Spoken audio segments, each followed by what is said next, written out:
Cap Femina est une belle aventure, bien sûr, mais passer autant de temps ensemble risque de provoquer des conflits. C'est difficile. Ça, c'est une des étapes.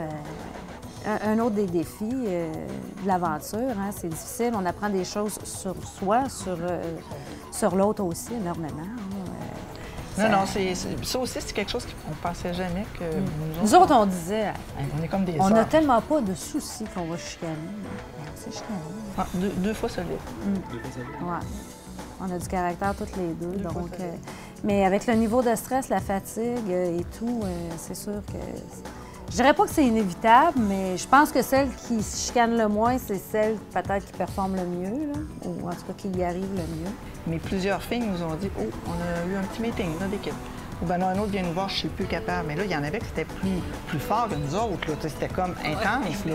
Ils ne voulaient plus se voir. Là. Non, il y a eu des histoires.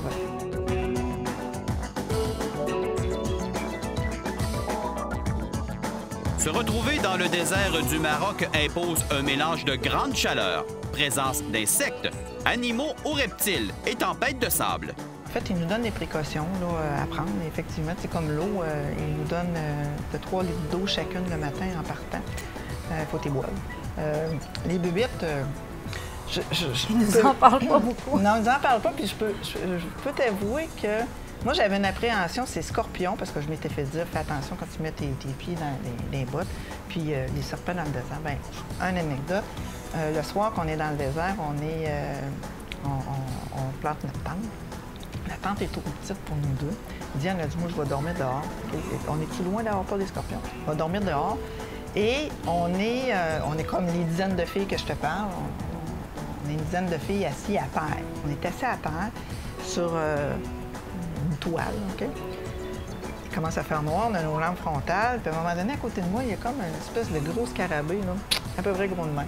Je dis aux filles, « Ah, il est donc bien gros, ce scarabée-là, tu sais. »« Ah, oui. Ah, continue à jaser comme si de rien n'était. » Après ça, on s'en va danser les 2 pieds dans le sable. Tu sais, t'es comme... Quand je dis, là, tu t'adaptes à tout, là, puis t'as comme pas de... Fait que, tu sais, en termes de précaution, il y a l'eau, il y a la chaleur, bien, on a suivi notre vie. On a suivi notre vie.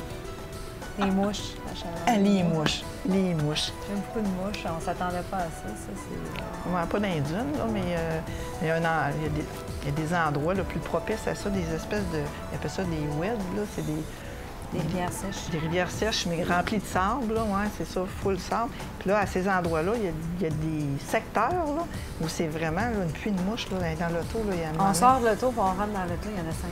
Les tempêtes de sable, on en a vécu une. Bien, ça, ils nous avaient dit d'amener des lunettes de ski. On a mis nos lunettes. Nous autres, on avait une visière. Là, on avait un casque avec une visière. Puis t'attends que ça passe. Là, mais c'est sûr que ça rentre partout. Mais le sable, il y en a déjà partout.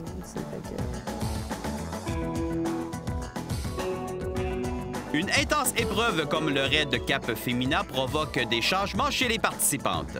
Je pense que ça va faire de moi une meilleure personne parce que je me connais mieux. Ça, c'est sûr. J'ai appris sur moi beaucoup, sur mes réactions, sur mon attitude, quand le plan de match change, quand les attentes quand les choses sont différentes de ce que j'attendais. Ça, c'est sûr que je vais avoir appris sur moi. Sortir de ma zone de confort comme j'ai jamais sorti.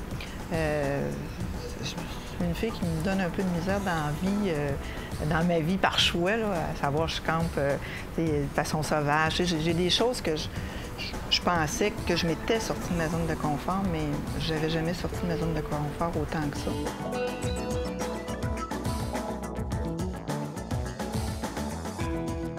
Partir au Maroc est aussi un geste posé envers la communauté, une aide humanitaire.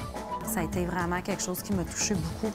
Ce qu'on a fait, d'abord, ce qu'on a laissé, puis de prendre conscience de la façon dont des gens vivent ailleurs, et puis ce qu'on peut interpréter pour de la misère, des fois, c'est pas toujours de la misère. Hein? La pauvreté n'est pas nécessairement synonyme de misère.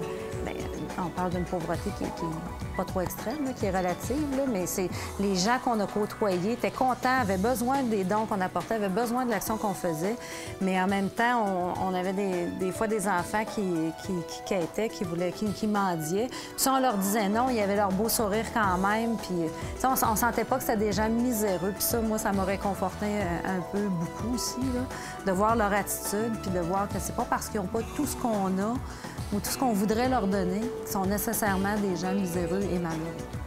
Ça n'empêche pas qu'on peut faire quelque chose pour les aider quand même.